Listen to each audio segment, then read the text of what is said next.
got too many things to do right now. Say I don't know what you want, baby girl, come on now. Don't get turned.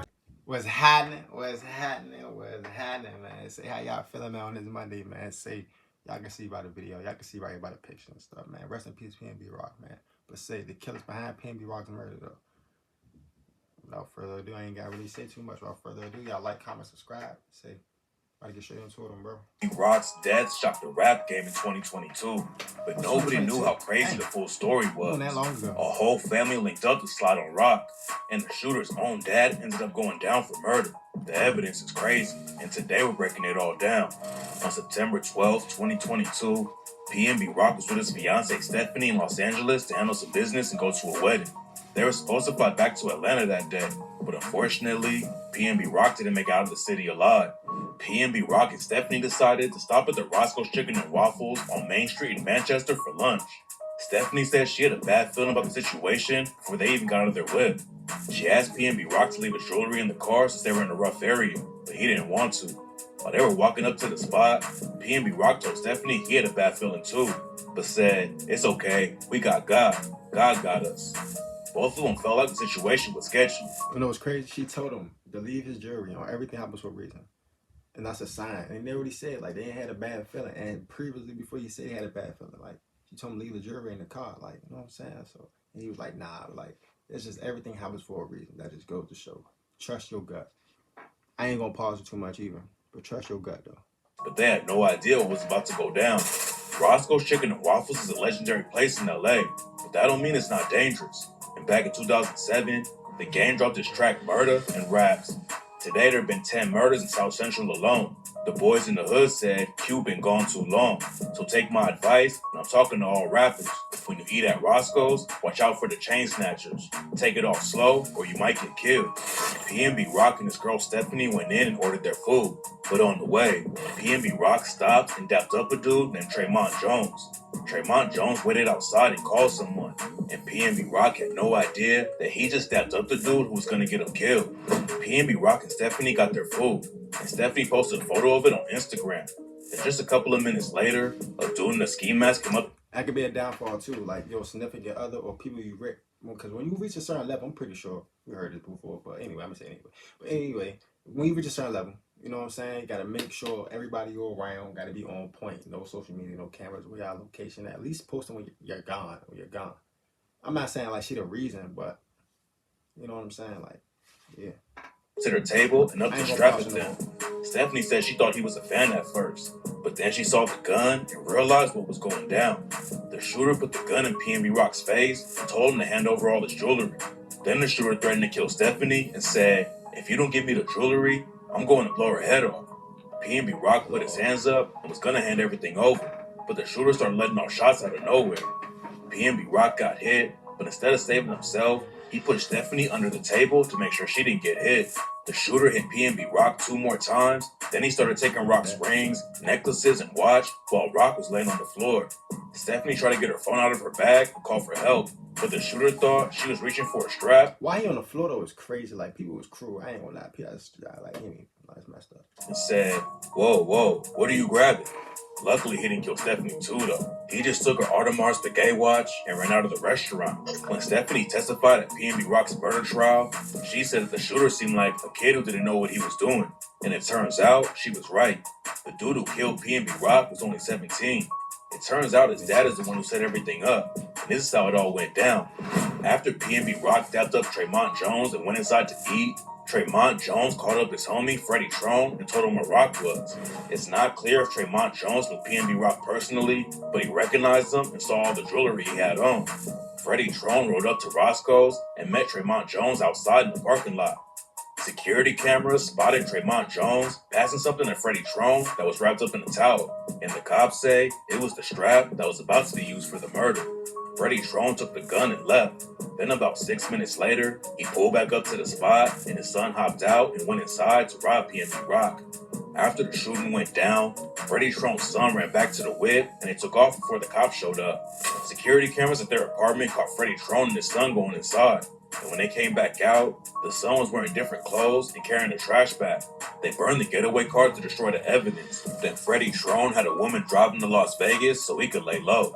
The woman who helped Freddie Trone go on the run got booked for accessory after the fact, and Trone's wife, Chantel Trone, got hit with the same charge. Chantel Trone is the shooter's stepmom, and both of them got picked up before the cops found Freddie Trone and the woman who drove him to Vegas. Quenisha Evans allegedly drove Freddie Trone from LA to Vegas to avoid being caught by the police. She was charged with accessory after the fact, but released on bail. According to court documents, Freddie also allegedly tried to burn the getaway car just a few blocks from his house. Surveillance footage shows Freddie leaving the apartment where he lived with Chantel around 2:30 a.m. the morning after the murder, dressed in all black and wearing gloves. He then got into Chantel's Buick Enclave, which was allegedly the car used in the murder. Less than 20 minutes later, neighbors reported seeing the car on fire just 2 blocks from where Freddie and Chantel lived. Chantel told the cops the car had been stolen, but there was no sign of broken glass around the spot it was last parked. I'm not gonna lie. You're stupid. Like, for the bad, they even think about something like burn the car 2 blocks from the house. No signs of forced entry on the burned car. 2 weeks later, Chantel told police that Freddie had burns on his arms and legs and had to bring him to the hospital for treatment. She also admitted that on the day of the murder, she saw her stepson using a toothbrush to clean a piece of jewelry in the kitchen. Chantel said that the jewelry had a big L and A, which fit the description of a chain P&B was wearing on the day he got killed that represented his label, New Lane Entertainment. The shooter was only 17 when he killed P&B Rock, so his name was never released publicly, and the judge ruled that he's not competent to go to trial yet. Just a few days before the murder, the shooter was arrested for a different incident that involved possession of a firearm at a park, which involved use of force. Freddie also admitted that he picked up his son from juvie just 4 days before the murder and said he was always having problems with him. Freddie Trone and Tremont Jones both ended up in court though, and Freddie Trone tried to say he didn't have anything to do with P&B Rock's murder.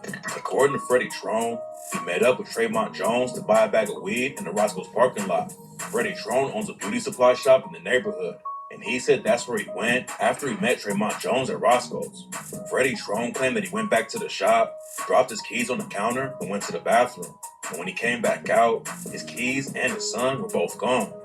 While he was testifying, Freddie Trone called his son dangerous, but said that he didn't have anything to do with the robbery. P&B Rock's mom went to LA from Philly to be there for the trial, and after Freddie Trone testified, she said his lies are ridiculous. Their surveillance should speak for itself. Chantel Trone and the woman who drove Freddie Trone to Vegas both pleaded no contest to their charges, and P&B Rock's mom said the women in this case, at least they took responsibility, but the men, they're not trying to deal with it. When the trial was over, Freddie Trone was found guilty for murder, robbery, and conspiracy, and Tremont Jones went down for robbery and conspiracy charges too. Freddie Trone's son still hasn't gone to trial because the judge said he's not competent yet, but he's going to be locked up in juvie till he can face his own murder case. The lawyer for Tremont Jones says that he plans to file an appeal, and Freddie Trone's lawyer also says he plans on filing a motion for a new trial. They both claim their clients are innocent and there's no evidence that the murder was planned. Freddie Trone's lawyer says that there was no evidence of a conversation about the murder or about a gun. There was only evidence that Freddie dropped his son off at the restaurant and picked him up, but that was enough to convince the jury that Freddie was behind the murder. What makes the whole situation even more tragic is that P&B Rock was talking about moving smarter in the streets just a few weeks before he died. P&B Rock went on DJ Academic's podcast and said that after he lost his older brother to the trenches, he realized that nobody is safe. Ever since my brother got killed, like my oldest brother, I've been moving different since. You feel me? Like, it's just been something in me to just let me know, like, this shit real life. I done seen people die. I done been around people that died. When that shit hit your crib, it's like, you know, like, all right, no, this shit real life. You feel me? Like, anybody can die. During the same interview, P&B Rock also talks about some other dudes in LA who tried to line him up and rob him while he was out with Stephanie and their daughter. Rock said he spotted the dudes following them around LA in broad daylight, and that street dudes in LA were way more bold than in Philly. P&B Rock came up in a wild part of Philly called Germantown. His dad was murdered when Rock was just 3 years old, so he got active at a young age and went to juvie for the first time when he was 13 on robbery charges. He came back home and hopped right back in the trenches, and at 19, P&B Rock got hit with a 33-month sentence over some drug charges. That's when Rock decided to start going hard in the rap game, and he wrote his first project while he was locked up. His rap name, P&B Rock, came from the name of the block he grew up on, Pastorius and Baton. P&B Rock dropped his first mixtape in 2014 and got a major deal with Atlantic Records just a year later. Then in June 2016, he hit the mainstream when he dropped the track Selfish and went 3 times platinum. 2016 was huge for P&B Rock. but he was still losing people to one of the craziest gang wars in Philly. That same year, his brother Steph was shot and killed in Philly, and rumors say that it was over a beef between P&B and another Philly crew called the West Side Mafia. A dude from the West Side Mafia named Nemo was allegedly the one who pulled the trigger on P&B Rock's brother, and a year later, P&B allegedly set Nemo up and killed him in front of his crib. Taking Nemo out wasn't enough though, and some dudes from P&B started dissing him after he died. A rapper from P&B named Hop Out Blick dropped the track Where You Been and raps, "We don't shoot from cars, you know we jumping out on feet. And we flame their whole car, cause they was trying to jump out that G. Ain't no lacking on this block, little saw in every car I see. Ain't no capping in my rhymes, bro, I'll be in them cars for weeks. I'm trying to do a nigga like Nemo got, send some to the sea." P&B allegedly killed Nemo, so some dudes from Westside Mafia allegedly tried to slide back and killed an innocent dude named Jai Kustas. Sources say that Jai Kustas was cool with some dudes from P&B, but he wasn't active in the streets. But in September 2017, Westside Mafia allegedly killed him while he was chilling on the block in Germantown. By that point, P&B Rock was already making major moves in the industry and had left the trenches behind, but he was still tapped in with the streets. He shouted out Jai Kustas and his brother Steph on the track Lost You to the Game and raps, "I'm on now, but I'm missing my game. Steph ain't even get to see when I cop that new Mulsanne. And Shizzy ain't get to see the jet. We on all these private planes. Rest in peace, my young nigga Jai. Got killed, he was only 16. Hops took an innocent soul. Man, he wasn't even in the game." P&B Rock wasn't wrapped up in the beef anymore, but he still wanted to be tapped in with the streets and get back to the community. After P&B Rock got killed, Fat Joe went on Charlamagne the God's show, Hell of a Week, and said he didn't have anything against the shooter taking Rock's jewelry, but there was no reason for Rock to get killed. I used to stick people up. I used to rob people. I'm being honest. I'm not trying to front with y'all. I'm not against him robbing them. Caught him, rob him. Why you gotta kill him? I agree. Why you gotta kill him? And that's what bothers me. Fat Joe said rappers are like an endangered species because they're getting taken out by everyone. The cops want to lock them up even if they're not in the streets anymore. And dudes who are still in the trenches get jealous and want to take them out.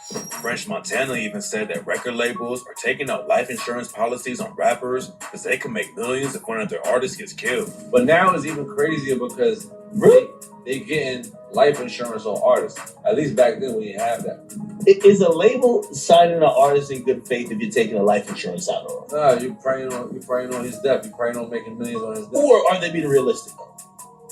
Both. A lot of rappers get killed in their hometown, but nobody is safe in LA.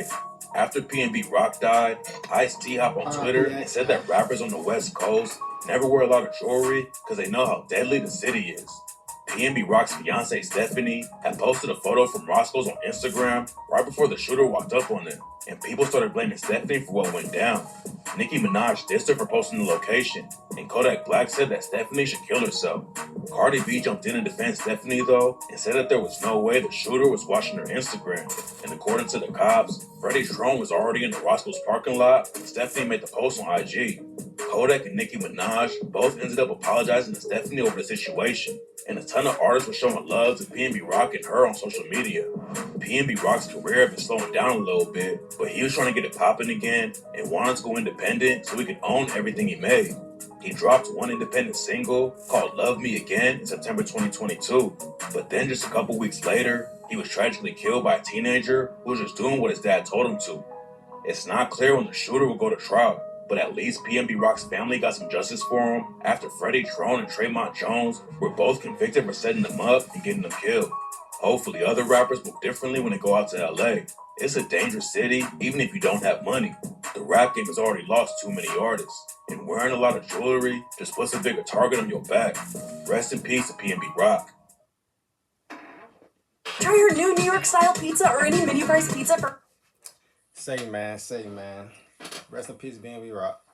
And that just goes to show, that's just a life lesson right there. Everybody moves smart no matter where you at, who you is, but especially though, if you got a lot of money, if you a flashy person, you know what I'm saying, you gotta move smart. Move smart what you got, protect what you got. You know what I'm saying? So, with that being said, Dolo, we out there, y'all like, comment, subscribe, and be easy, man.